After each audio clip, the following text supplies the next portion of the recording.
ایک نوجوان کے بارے میں آتا ہے کہ بڑا خوش تھا کیونکہ آج ایک بہت بڑی کمپنی میں اس کا انٹرویو تھا۔ وہ سوچنے لگا کہ اس کمپنی میں مجھے لازمی کامیابی حاصل کرنی ہے، اور جب میں انٹرویو میں پاس ہو جاؤں گا، میری جاب لگ جائے گی، تو میں اپنا جو گھر ہے وہ چھوڑ دوں گا۔ وجہ کیا تھی کہ امی ابو کی بار بار اور ہر بات میں ڈانٹ ڈپٹ، ہر بات میں ٹوکنا، ہر بات میں کچھ نہ کچھ نصیحتیں کرنا، اس سے اس کی طبیعت بیزار ہو گئی تھی۔ وہ سوچنے لگا کہ اس بار اس کمپنی میں اگر مجھے جاب مل گئی تو میں اپنے گھر کو چھوڑ دوں گا۔ یہ سوچتے سوچتے وہ کمپنی میں پہنچا۔ ویٹنگ ایریا میں بہت سارے نوجوان تھے، ہال بھرا ہوا تھا اور انٹرویو دوسری منزل پر ہونا تھا۔ وہ یہ سوچ کر بیٹھا کہ میری بھی باری آئے گی۔ ایک ایک کر کے ہال سے نوجوان جانے لگے۔ کچھ دیر بعد ہال کا ایک پورشن خالی ہو گیا تو اس نے دیکھا کہ پنکھا چل رہا ہے۔ فوراً ابو یاد آ گئے کیونکہ پنکھا ایسے ہی چل رہا تھا۔ وہ اٹھا اور اس نے پنکھا بند کر دیا۔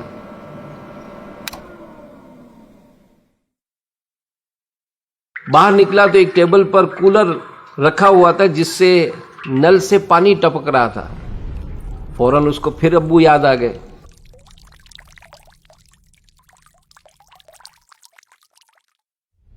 اس نے نل کو بھی ٹائٹ کیا۔ اب جناب سیڑھیوں کی طرف بڑھا تو دن کی روشنی میں لائٹ جل رہی تھی۔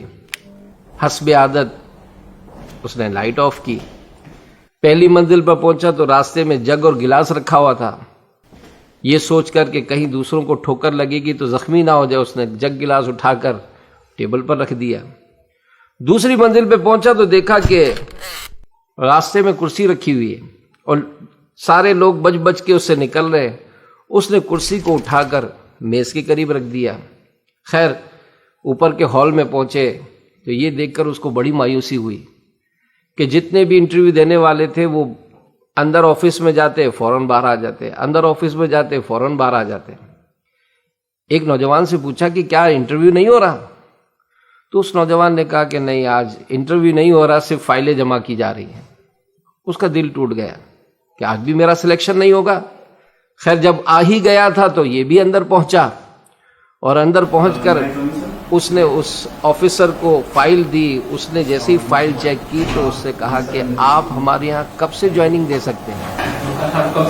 وہ ہکا بکا رہ گیا۔ غور سے اس آفیسر کو دیکھنے لگا تو آفیسر مسکرا کر کہنے لگا کہ ہم آپ سے مذاق نہیں کر رہے، آپ ہمارے یہاں سے کب سے جوائننگ کر سکتے ہیں؟ تو اس نے کہا سر انٹرویو؟ تو کہا کہ ہم انٹرویو نہیں لے رہے، ہم نے سی سی ٹی وی کیمرے لگا رکھے ہیں۔ اتنے سارے نوجوان آئے، آپ ہی نے فالتو پنکھے کو بند کیا تھا، آپ ہی نے دن کی روشنی میں جلتی ہوئی لائٹ کو آف کیا تھا، آپ ہی نے راستے میں پڑا ہوا جگ گلاس اٹھا کر رکھا تھا، اور آپ ہی نے راستے میں رکھی ہوئی کرسی جو ہے وہ اٹھا کر میز کی طرف رکھی۔ لگتا ہے کہ آپ کے امی ابو نے آپ کی اچھی تربیت کی ہے۔ ہمیں ایسے ہی نوجوان کی ضرورت ہے۔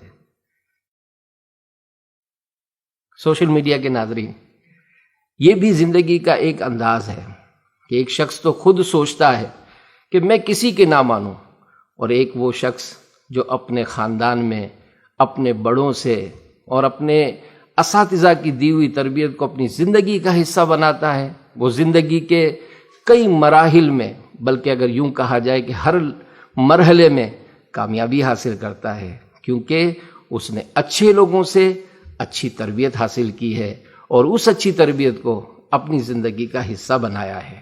آپ بھی آگے بڑھیے، اچھے لوگوں سے اچھی باتیں سیکھیے اور ان اچھی باتوں کو اپنی زندگی کا حصہ بنائیے۔ انشاءاللہ دنیا اور آخرت میں بے شمار برکتیں نصیب ہوں گی۔